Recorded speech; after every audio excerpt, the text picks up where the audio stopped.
Good morning. Good morning. Yeah, I got some thunderstorms come through here last night. I haven't got to ride my bicycle this morning yet because it's raining too much. And but anyway, I was gonna talk about. Oh yeah. So I'm on a fast right now, and I'm not gonna eat until tomorrow morning, and so I'm almost at the end of it. But anyway, it's the longest if I can make it, which I can. It'll be the longest one I've done so far. Like the way it went, it was like 36 hours, and then I did a 50-hour one, and so now I'm gonna do about a 62 or 63-hour fast, probably, maybe a little longer, but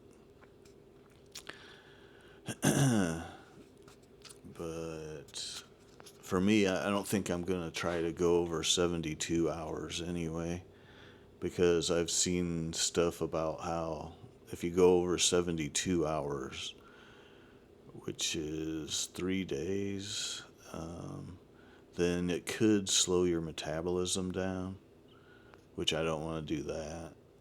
And so, so yeah, it'll be about 62 hours. I'm looking forward to my next meal. But anyway, I've heard this phrase like, nothing tastes as good as skinny feels or something. So that's one good thing about fasting is you lose weight and get more healthy. But another good thing about fasting is you feel closer to God. And like when your body's running on ketones, it's I don't know, it's definitely different than when you're eating. And then when I do eat, I feel like, oh, I'm looking forward to my next fast. And I mean, I wouldn't want people to develop a eating disorder or something, but fasting is actually good for you. I drink water and take like a pinch of salt, and I'm gonna try to get some potassium salt so I can take a pinch of that too, and like keep my electrolytes good. I mean, they sell electrolytes, but I'd rather take just take some salt and some potassium type salt. And um,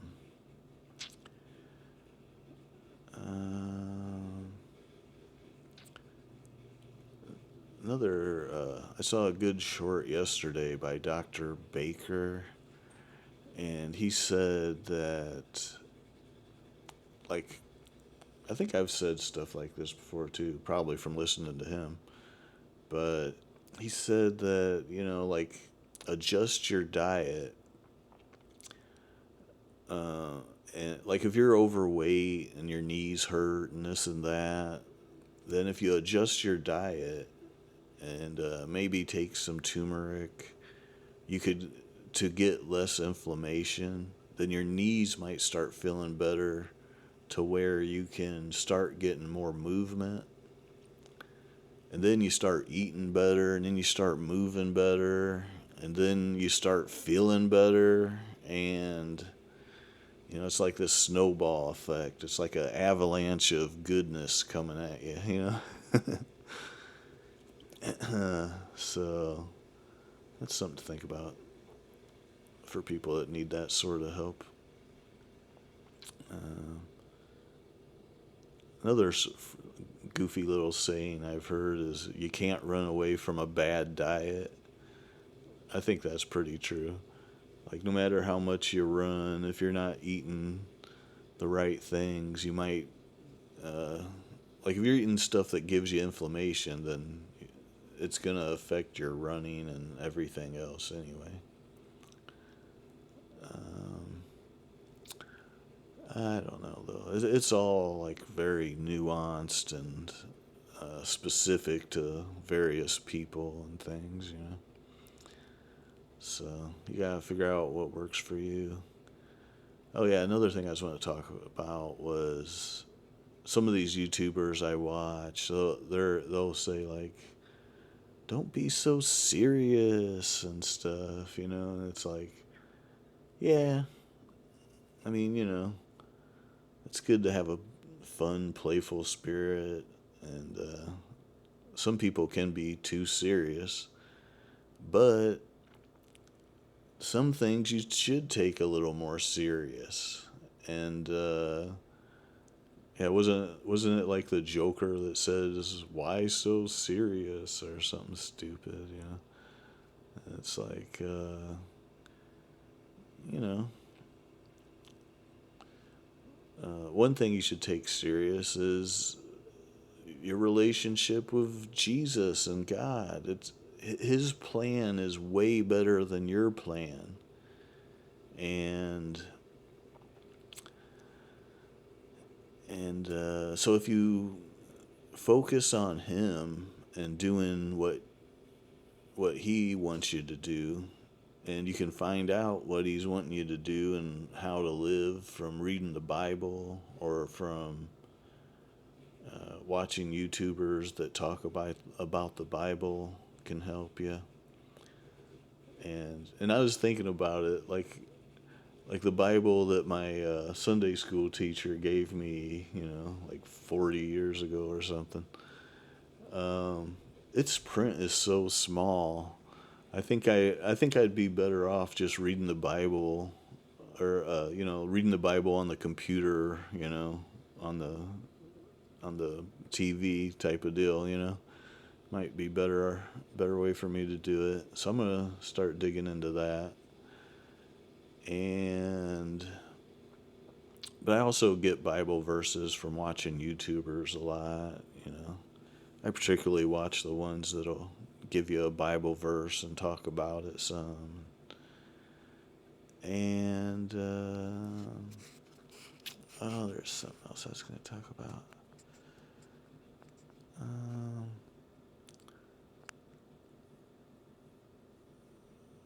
but yeah, following, like, it might seem restrictive to follow the the guidelines that God gives you, but they're for your own good.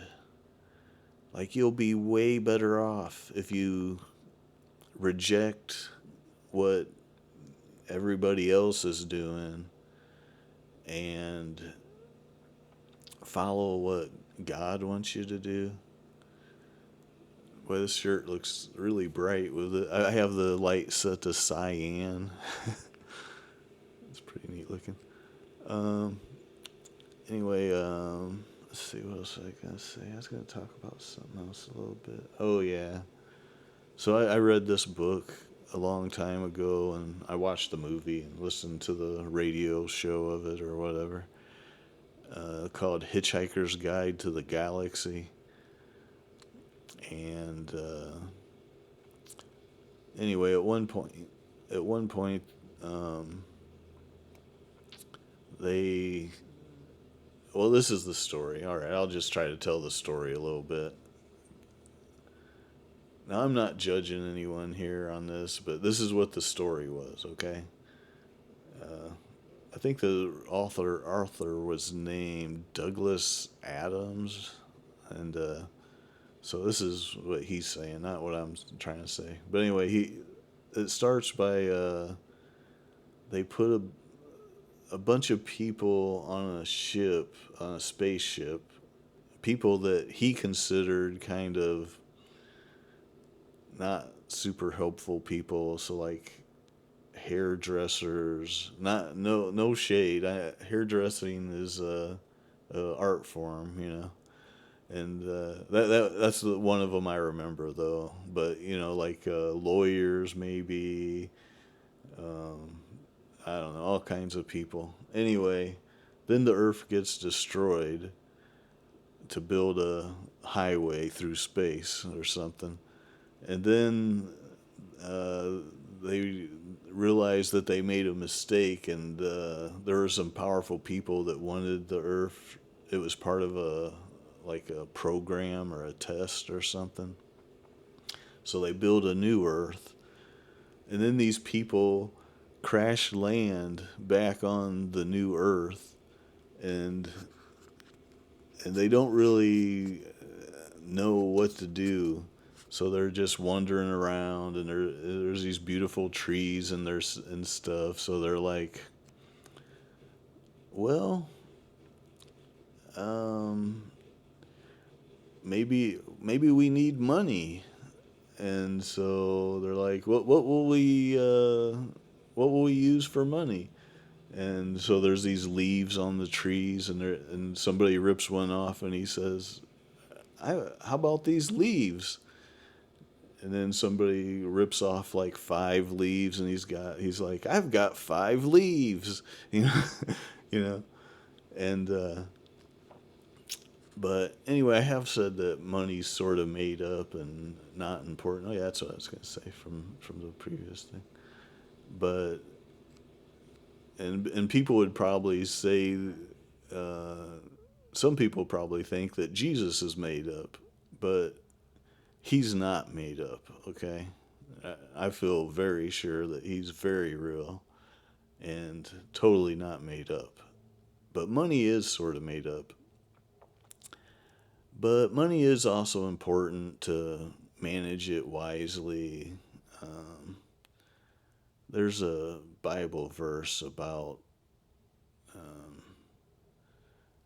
like a master and his three slaves, and like he gives one of them $1, and maybe gives the one of them $2, and gives one of them $5 or something to that effect, and one of them buries it under a rock, and one of them maybe just spends it on himself, and one of them invests it, and the money became like three times as great. And so anyway, he was happy with the one that invested it rather than the ones that um, sort of just made it disappear. Um, but this is not investment advice in any kind. I have no idea what the markets are doing, or I don't even watch them anymore or anything, or follow it really all that much. And and but I think the kind of the idea of that story was that something about um, if you can trust someone with the smaller things, then you can trust them with the bigger things, or something like that. I'm not sure, but let's see. There's something else I was gonna say. Oh, I guess another thing that sort of goes along with how people get way too influenced by money. There's this David Byrne song called "Animals," I think, and I think some of the lyrics say like, "Animals live on nuts and berries. They're making a fool of us," or something like that. But I thought that was kind of funny. But yeah, some people are putting way too much. They're selling themselves short by chasing money, I guess. That's one way to say it. And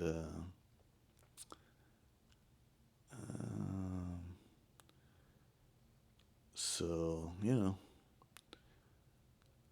um, well, anyway, I'm gonna go ahead and wrap this up. I'm all over the place this morning on this. But yeah, I'm looking forward to my next meal. That's the other cool thing I love about fasting is it makes the food taste better when you do finally eat your meal.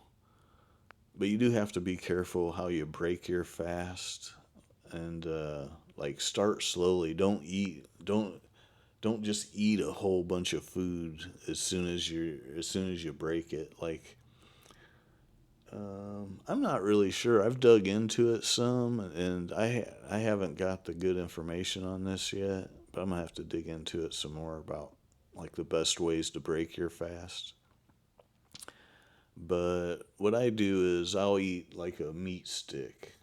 Just eat like one meat stick before your meal, before your big meal, and that can help to like get your stomach digestion going. Because like for me, it'll be off for almost 3 days, so you don't want to just jam a bunch of food in there.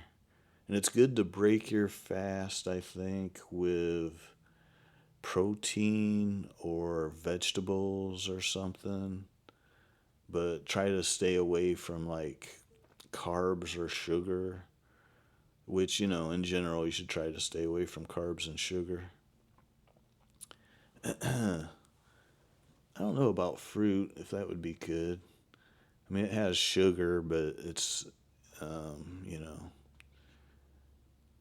um, it's not like it's like I've heard this too. Like there's a big difference between eating an apple and eating applesauce because the applesauce is more processed, so the sugar can enter your system a lot faster and maybe cause an insulin spike or something.